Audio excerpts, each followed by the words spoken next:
सवाल उठाने लग गए हैं यहाँ पर। अगर दिल्ली सरकार के बारे में बात की जाए, Aam Aadmi Party has been raising questions over this fatal shooting that has been reported in Delhi Shahdara with the former chief minister again questioning the law and order situation.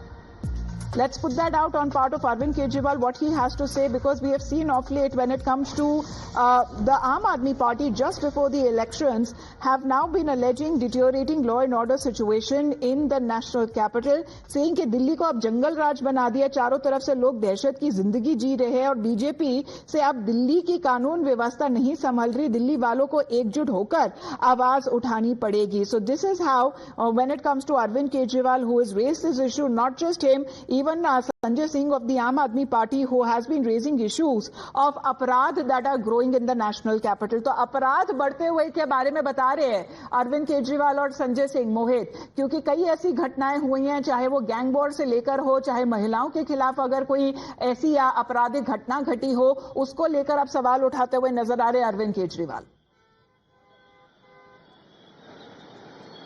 बिल्कुल देखिए, पिछले कुछ वक्त से लगातार अरविंद केजरीवाल उन घटनाओं पर सवाल खड़े कर रहे हैं जो पिछले दिनों दिल्ली के अंदर हुई हैं और लगातार गोलीबारी की घटनाएं दिल्ली में अब आम हो चली हैं. इसको लेकर खुद जो एमएचए हैं, जो मिनिस्टर हैं अमित शाह, होम मिनिस्टर, उन्होंने खुद दिल्ली पुलिस कमिश्नर को तलब किया था और इस बारे में फटकार लगाई थी और उसको लेकर अब लगातार अरविंद केजरीवाल हमलावर हैं. और आज जब सुबह यहाँ पर जो घटना हुई है, जो मर्डर हुआ एक व्यापारी का, उसको लेकर भी उन्होंने ट्वीट करा है. न सिर्फ अरविंद केजरीवाल बल्कि संजय सिंह ने भी इस बात पर सवाल खड़े करे हैं और लगातार आम आदमी पार्टी इस बात को लेकर मुखर हो रही है और लगातार दिल्ली पुलिस पर सवाल खड़े किए जा रहे हैं, क्योंकि दिल्ली के अंदर जो क्राइम रेट जिस तरीके से बढ़ रहा है वो कहीं ना कहीं दिल्ली वासियों की सुरक्षा को लेकर सवाल जरूर खड़े कर रहा है. और आए दिन जब इस तरह की घटनाएं सामने आती हैं तो उसको लेकर राजनीति होना भी आम है और उस पर लगातार अरविंद केजरीवाल सवाल खड़े करते नजर आ रहे हैं.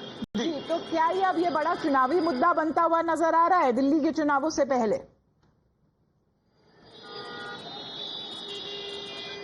देखिए, जिस तरीके से अरविंद केजरीवाल दिल्ली की कानून व्यवस्था को लेकर प्रखर नजर आ रहे हैं, एकदम मुखर नजर आ रहे हैं, उसको लेकर कहीं ना कहीं इसको चुनावी मुद्दा जरूर नजर आ रहा है, क्योंकि उनका जो भी ट्वीट आ रहा है उसमें दिल्ली की जनता को जो कहते हुए नजर आ रहे हैं कि दिल्ली की जनता को एकजुट होकर अब सवाल पूछने चाहिए, आवाज उठानी चाहिए, क्योंकि दिल्ली की पुलिस जो है वो दिल्ली की सुरक्षा को लेकर कहीं ना कहीं लचर व्यवहार उनका दिख रहा है. और दिल्ली में आए दिन जो क्राइम रेट बढ़ता हुआ है, आए दिन जो फायरिंग घटनाएं हो रही है, उससे कहीं ना कहीं दिल्ली वासी जो है वो खतरे के निशान पर. खासकर अगर दिल्ली के व्यापारियों की बात करें तो बड़े बड़े गैंगस्टर्स जेल के अंदर बैठकर उनको रैंसम कॉल करते हैं, धमकी देते हैं और उनके ऊपर जो टारगेट फायरिंग है वो लगातार की जा रही है. तो इसको लेकर अरविंद केजरीवाल ना सिर्फ सवाल खड़े कर रहे हैं बल्कि उन जगहों पर भी गए हैं जिन जगहों पर ऐसी फायरिंग की घटनाएं हुई हैं. Let's get in a word from Manjinder Singh Sirsa ji, who is also with us on the phone line.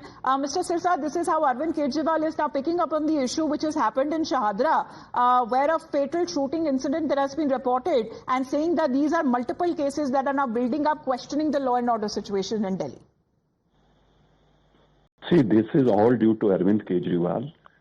Arvind Kejriwal is himself a big extortionist, and the Tihar jail which comes under him is the den of extortionists and criminals. Those people sitting there are ruling these like rulers there because of one man, that is Arvind Kejriwal. Even a big extortionist has rupees to Arvind Kejriwal. Sukesh has claimed that he has given 15 crore to Arvind Kejriwal to Stinder Jain. So one thing is clear, when Bishnoi was there in the Tihar jail, he ordered the killing of Sidhu Moosewala and also came on TV channel and admitted that I have ordered to kill him. So the Tihar jail is ruled by the criminals, and this comes directly under Arvind Kejriwal. The sole criminals who are doing this kind of things are from Tihar jail, and I do not understand what makes Arvind Kejriwal not to stop them, not to put gag on them, and this is the one reason that today we are suffering from this. Well, he seems to be making it as an election issue just before the assembly elections take place in the national capital early next year. Thank you very much, Mr. Sirsa, for joining in with your point of view. Of course, this has been the back and forth war of words that has been taking place in the national capital just ahead of the elections. With that,